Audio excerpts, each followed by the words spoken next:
Hello and welcome back once again to After the Credits. So today we got around to seeing a movie I was actually looking forward to, but unfortunately it kind of let me down, and that is Teenage Mutant Ninja Turtles Out of the Shadows, or Teenage Mutant Ninja Turtles 2, 2016, the rebooted version. So, for those of you who don't remember, go back and watch my first video of the relaunched Teenage Mutant Ninja Turtles movie, produced by Michael Bay. I'm not going to say directed by because he didn't direct it, which is a good thing. As much as I wanted to go into that movie hating it, I ended up liking it. There are a lot of reasons why I liked it. A lot of the reasons people didn't like it, I liked it for those reasons. Following that movie and leading up to the release of this one, I wanted to actually do another video where I kind of went back and went over all the problems everyone had with the movie and kind of gave my reason about why I liked it. Unfortunately, due to restrictions, I guess at the time, I was never able to fully realize that video. Maybe I'll put it out at some point. Kind of late now, though, because I want it to be a lead-in to the second film. But now the second film is out, and as much as I was looking forward to this, as much as I liked the first one, I was like, the next one's going to be awesome. And what a letdown, in case I didn't already say that. This movie, it just seems like the first one got such a good reception after everyone hated on it that they're like, hey, let's just throw everything at the wall and see what sticks, and really had no goal in mind for this movie, and it just fell real flat. This one almost seems too much like an 80s cartoon to me. Yes, I love the 80s or 90s cartoon, whatever year it actually came out and for however many seasons it ran. I love that cartoon. I always have. But I feel that the Ninja Turtles have grown and adapted a lot more, especially with like the 2000 series that came out, which is what the movie Turtles Forever was sort of based on, was that later version and the previous version meeting up. And it just showed how the Turtles had matured in that new series. Even critically panned things like Ninja Turtles, The Next Mutation, where we were introduced to Venus, the female turtle. Even that, to some degree, showed the Turtles maturing from that comic-y cartoonness that they were in the original series into this new series. They're a little bit more serious, a little bit more adult, moving away from being a teenager into being young adults, and then later on into the reimagined series, which led into Turtles Forever. I felt that the Turtles were on a level of becoming more and more mature with their audience, which I really liked. Now we have the new Nickelodeon cartoon or animate or CG animated thing, whatever it is. I haven't really watched it. The few episodes I have seen seems like they took a huge step backwards to being a lot more campy for the sake of children. And I didn't really think that they needed to do that. It's almost like they're pandering to the audience now. Which, one thing I liked about the first Turtles film is we were seeing those more adult-oriented Turtles again. Yes, they were still campy, yes, they were still jokey, but they were still similar to the Turtles that we saw even back in like the original live-action Turtles films, the Teenage Mutant Ninja Turtles and Secret of the Ooze. Not so much the third one where they go back in time, although that movie still has its charm, in a way. Not enough to outweigh its flaws, but it has its moments. But the first rebooted film actually made me feel like I was watching kind of a continuation of those earlier, slightly more adult adaptations of Turtles. This movie looks, again, like Nickelodeon Studios got too involved, pandering to the children. Let's make it as campy as possible, like an 80s cartoon, and they dialed the whole thing way back, and it became so ridiculous. The entire thing, like I said, feels like I'm watching that first season of the first series of the show that I watched as a kid in the 90s. And it just... That's not who I pictured these turtles as after the first one, and it just seems like all their characters have kind of taken a step backwards. I don't know if they changed voice actors in between, but the voices even seem slightly off compared to what they used to be. The look, they still look the same. They really haven't done much with that. Although, I don't remember in the first one if Donatello was so scrawny as they made him in this one. He's still the same size as all his brothers, but he has, like, no muscle tone almost. He's like the wiry little kid. I mean, Mikey's obviously the shorter one, but he still has the tone, and then Donatello's, like, just as tall as Leo and Raph, but he barely has any muscle definition at all. And, like, they did this weird thing with, like, his shell on the front to try and make it look more, I guess, like, skinny abs, and it just looks really out of place. Actually, it might have been the same way in the first one. I think I commented on that one in the first one. But it just looked more noticeable, I guess, in this one compared to the first one, since I really didn't remember it from the first one. But anyway, as I said, this one came off really cartoony. We start off with the turtles being complete jokes, almost. There's none of that camaraderie that was there in the first one. Yes, they're doing the sibling rivalry thing, but even with the sibling rivalry, they've always been brothers first, despite how hard-headed they all may be and how much they butt heads at times. They were able to move past it quickly, and towards the end of the movie they kind of did, but it just didn't have the same charm that it did in like the 90s live-action movie. So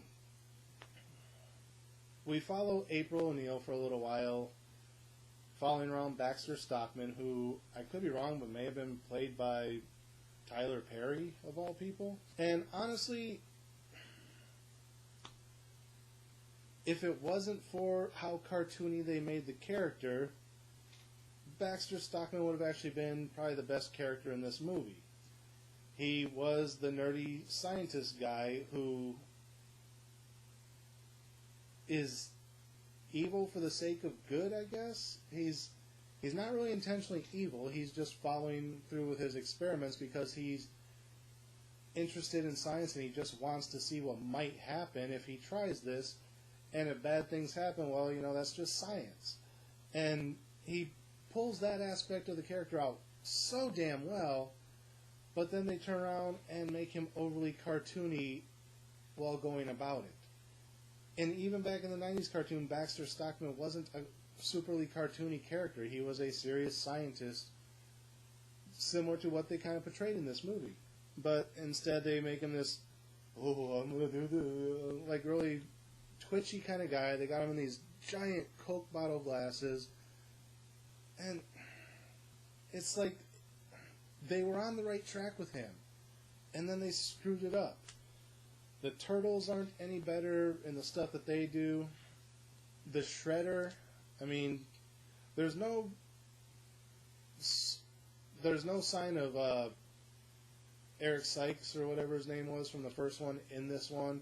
Now we just have the guy who's supposed to be Shredder, the Asian guy, who barely made an appearance in the first one because they changed the storyline midway through to make Shredder Asian instead of sticking with what they originally had with an American being the Shredder. But then the Shredder doesn't don his Shredder apparel until like the end. He wears like the one gauntlet so he can have the knives shoot out, kind of like Wolverine. But he doesn't even put like the helmet on until the very end of the movie. He has no character to him. He's trying to be like the more serious Shredder from, again, the 90s live action film, when out of everyone his character probably needed that 90s animated series Shredder vibe to him. Something a little bit more whimsical where, yes, he's serious, but not so serious. He's serious to the point where he barely talks through the entire film. I think he has less lines in this film than he did in the first one. Karai is back in this one, at least I think. I think it's a different actress this time. And she serves no purpose other than she's there. Bebop and Rocksteady. Alright. I'm going to say Bebop, they got about 75% right. The human version of his character was kind of spot on with what Bebop was in the original animated series. Him as the warthog probably looked the best, except they made him like ridiculously fat because he's a warthog, so he's a pig. Yes, Bebop in the animated series had a gut on him, so did Rocksteady, but they weren't like ridiculously obese based on their size. And this one, it's like they intentionally made their guts like half the size of their body. But overall, the guy playing Bebop did a damn good job playing Bebop. Rocksteady, on the other hand, I don't know what the hell happened there. For some reason, he's Irish or Scottish or something, so he has an accent through the whole thing. His CGI portrayal looked kind of crappy compared to what you've come to expect from the animated series. He just didn't embody the character that I kind of picture as being Rocksteady. They tried to get the jokiness and things like that, but it turned into fart humor, which Bebop and Rocksteady were always kind of goofy about stuff, but they weren't fart humor ridiculous. They keep leading up to there's going to be this epic battle between them and the Turtles, and the battle ends up kind of being nonchalant. The Turtles and Bebop and Rocksteady finally meet up. They have a short little battle. Bebop and Rocksteady kind of get the upper hand, and that's it. And then the Turtles kind of catch up to them again later, have another little battle, and then they just kind of get separated. No one ever really wins or loses that one. They just kind of separate. And then it gets resolved later with Casey Jones. And then you just don't see Bebop and Rocksteady again through the rest of the movie. Even though they're still there, that's the last we see them. They just kind of disappear like beginning of Act 3. Casey Jones. Jeez. What the hell were you guys thinking with Casey Jones? So in this version, Casey Jones is a cop. Yeah, he gets suspended from the force. They don't really say if he was fired or not, but he was suspended definitely. And he just kind of takes up street vigilanteism and goes around fighting the Foot Clan, but the whole time he's doing it, he's acting like a goddamn child. Casey Jones was always a mysterious figure. We didn't know much about his past. Was he quippy? Yes. Was he a petulant child? No. I mean, when he gets suspended from the force, like the chief of police, I guess, who, God, that character, don't even get me started on her. She kind of comes in, she says, thank you, Mr. Jones, and he's like, that's Officer Jones, and someday I'm going to be a detective. It's like, what the That wasn't Casey Jones. Then he meets the Turtles, and he's kind of like, it's just, oh my God. I know the actor can do better. I've seen him in Arrow. He is a decent actor. He could easily pull off a decent Casey Jones. In this, he's playing young Oliver Queen from the beginning of the series of the island. When he's first on the island, he's basically too stupid to wipe his own ass. And in this, he's doing that and being a vigilante. And he's like overly obsessed with hockey. Casey Jones, yes, he carried a hockey stick. He wore a goalie mask.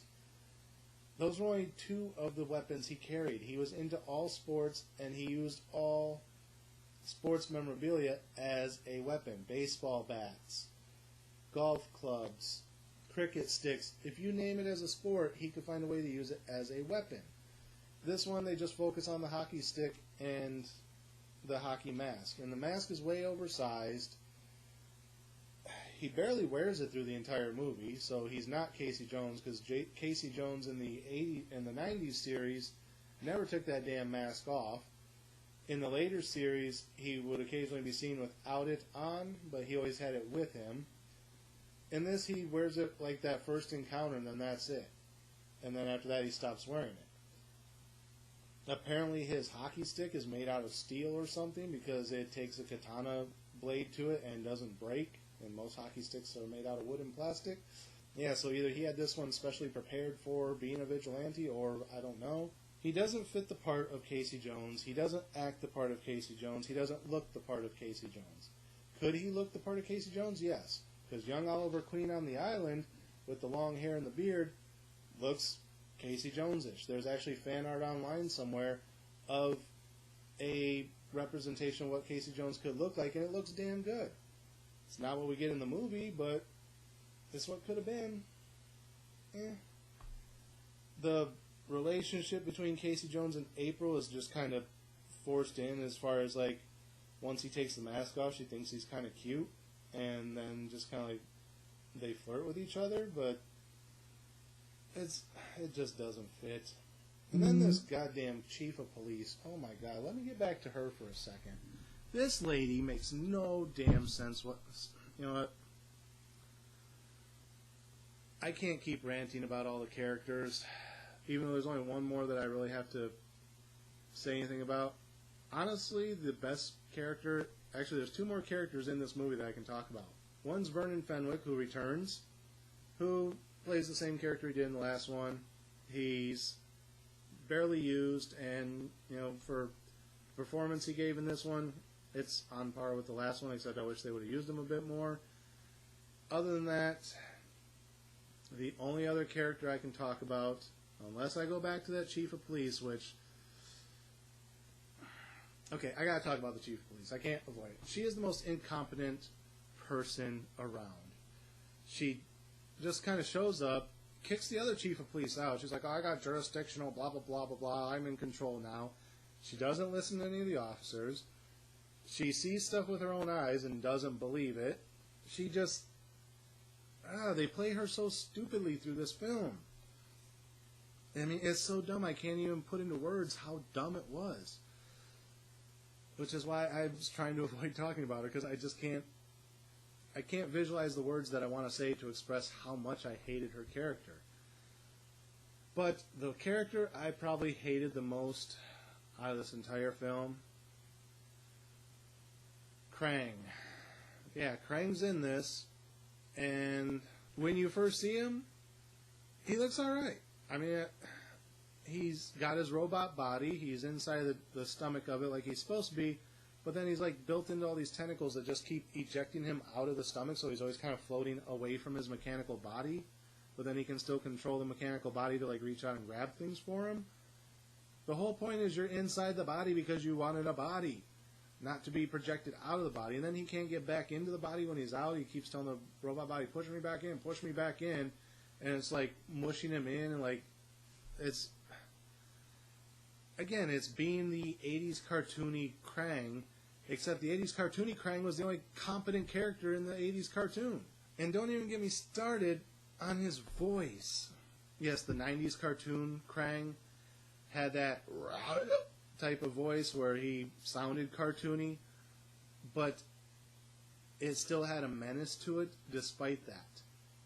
This one, they could have gave him a real menace. Go back and look at the Krangs from, again, the later 2000-ish animated series where the Turtles were reimagined and the Krangs were a whole race of aliens and whatnot.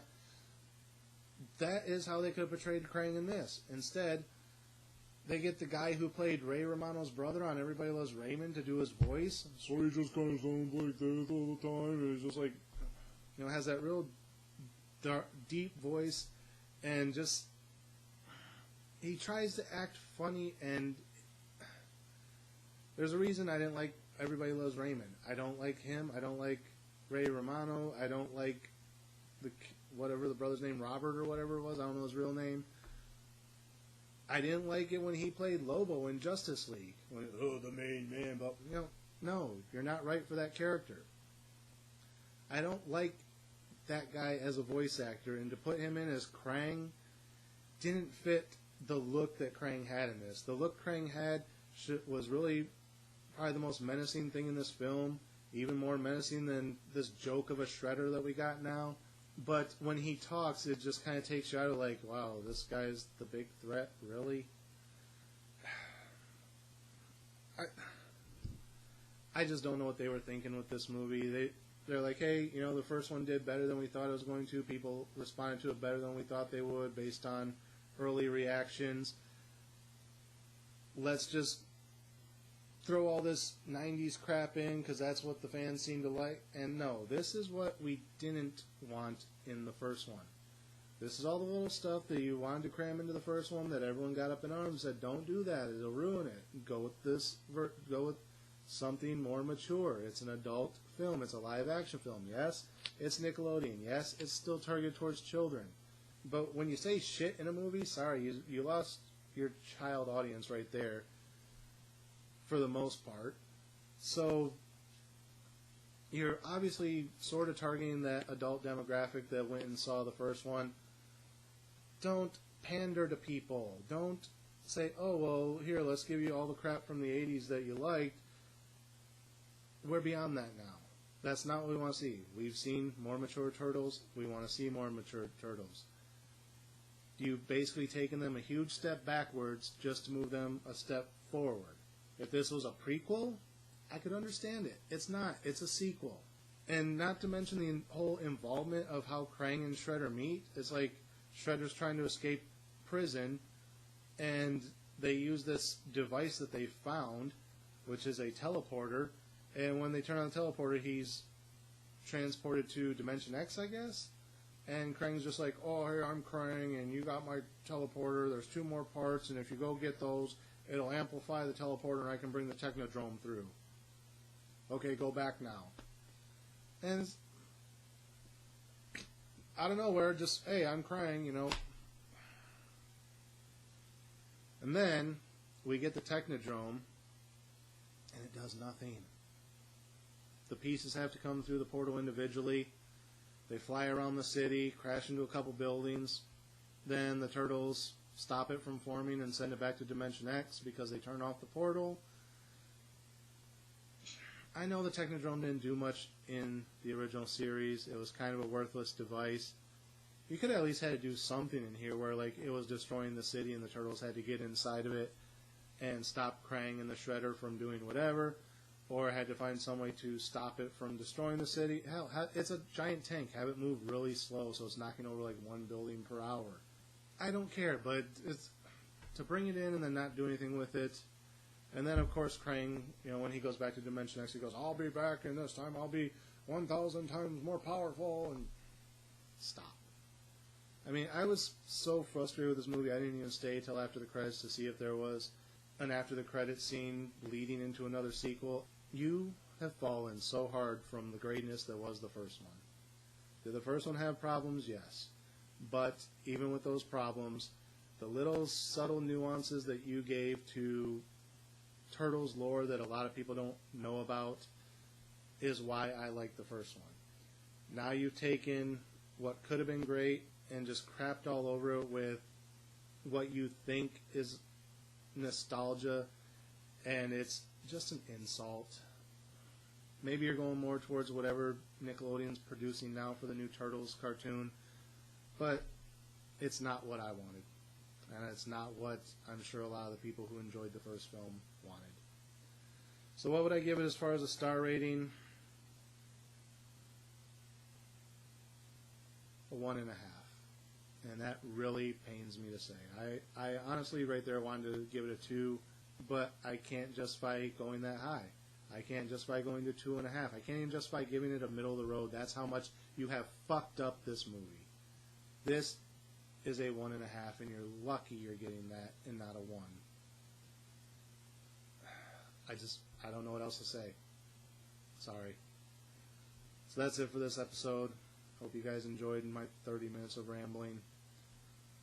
Remember, like, comment, subscribe, share the video. Links are down there. Until next time, we'll see you after the credits.